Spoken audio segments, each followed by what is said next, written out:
मंदिर घर में रखते हैं तो रखिए इन विशेष बातों का ध्यान। तो आज इसी टॉपिक पे बात करने जा रही हूँ। मैं आमांशा एस्ट्रोलॉजी से आचार्य उर्वशी आप सभी का बहुत बहुत स्वागत करती हूँ। होप करती हूँ अच्छे से होंगे। रक्षाबंधन के आप सभी को आमांशा एस्ट्रोलॉजी की तरफ से बहुत सारी शुभकामनाएँ।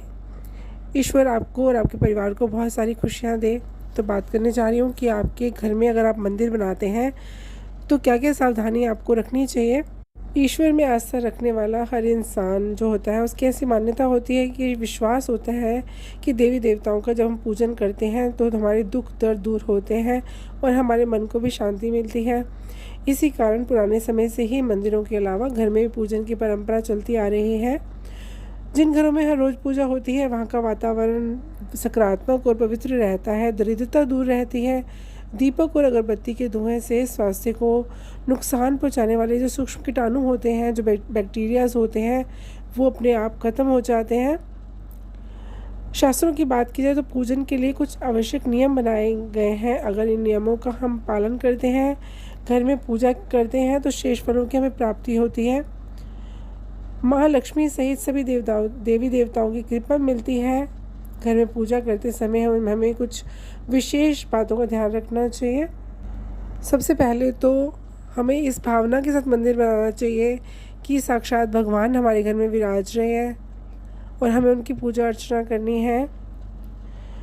तो आगे बात करते हैं कि सभी प्रकार की पूजाओं में चावलों का बड़ा महत्व होता है और हर देवी देवता की पूजा में अक्षत यानी कि चावल विशेष रूप से चढ़ाए जाते हैं। पूजन के लिए ऐसे चावलों का उपयोग करना चाहिए जो अखंडित हों, जी बिल्कुल टूटे हुए ना हों।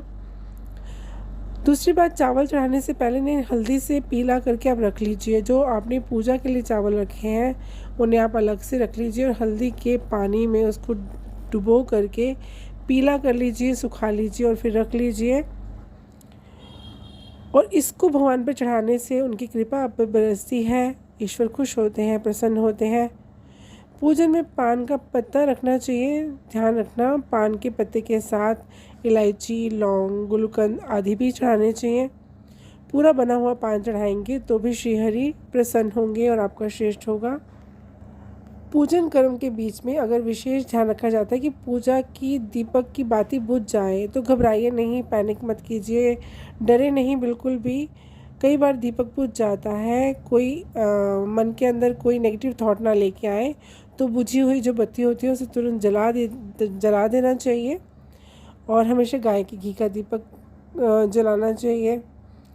किसी भी भगवान की पूजा में उनका आवाहन करना, ध्यान करना, आसन देना, स्नान कराना, धूप दीप जलाना, अक्षत, कुमकुम, चंदन, फूल, प्रसाद आदि अनिवार्य रूप से करना चाहिए। देवी देवताओं को हार, फूल, पत्तियाँ आदि अर्पित करने से पहले एक बार साफ पानी से अवश्य धो लेना चाहिए। किसी भी प्रकार के पूजन में कुल देवता, कुल देवी, घर के वास्तु देवता, ग्राम देवता आदि का ध्यान करना बहुत ज़रूरी है। इन सभी का पूजन भी करना चाहिए। पूजन में हम जिस आसन पर बैठते हैं उसे पैरों से इधर उधर खिसकाना नहीं चाहिए, क्योंकि वो आसन बहुत पवित्र हो जाता है।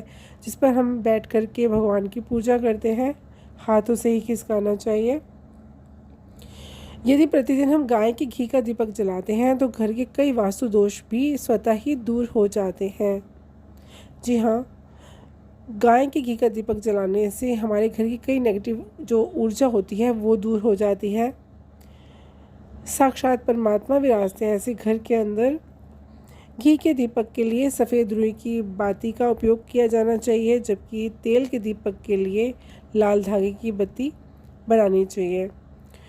सूर्यदेव, गणेश जी, दुर्गा, शिव और विष्णु ये पंचदेव कहलाते हैं। इनकी पूजा सभी कार्यों में अनिवार्य रूप से की जानी चाहिए। प्रतिदिन पूजन करते समय इन पंचदेव का ध्यान करना चाहिए, इससे महालक्ष्मी की कृपा प्राप्त होती है। आपको ध्यान रखना चाहिए कि पूजा घर के आसपास कोई भी कबाड़ का सामान नहीं होना चाहिए, कोई वेस्ट, कोई डैमेज चीज़ नहीं रखी होनी चाहिए उसके आसपास। भगवान शिव को हल्दी नहीं चढ़ानी चाहिए, ना ही शंख से जल चढ़ाना चाहिए। जी हाँ, कई लोग शंख से जल अर्पित करते हैं, ऐसा बिल्कुल नहीं करना चाहिए, उल्टे परिणाम देखने को मिलते हैं। पूजन स्थल पर पवित्रता का ध्यान रखना चाहिए। चमड़े का बेल्ट, पर्स अपने पास रखकर पूजा ना करें। पूजन स्थल पर कचरा इत्यादि ना जमा हो पाए। ऐसा करने से घर में दरिद्रता का वास होता है। तो ये थी सावधानियाँ, जानकारी कि अगर आप घर में मंदिर रखते हैं, भगवान को विराजते हैं अपने घर के अंदर, तो आपको कौन कौन सी सावधानियाँ बरतनी ज़रूरी हैं। आप अपने घर के अंदर मंदिर रखिए, स्थापना कीजिए, खुद से कीजिए, पवित्र वातावरण बनाइए, खुशहाली आएगी आपके घर के अंदर, स्वयं परमात्मा विराजेंगे। आप सभी बातों का ध्यान रखिए और अपने स्वस्थ मन से श्रद्धा पूर्वक हाथ जोड़कर के परमात्मा को सादे तरीके से भी प्रणाम करेंगे तो भी प्रभु आपके साथ हैं, उनकी कृपा बरसेगी। अगर आपको मेरा वीडियो पसंद आया हो तो लाइक कीजिए, सब्सक्राइब कीजिए, शेयर कीजिए। खुश रहिए, स्वस्थ रहिए। धन्यवाद।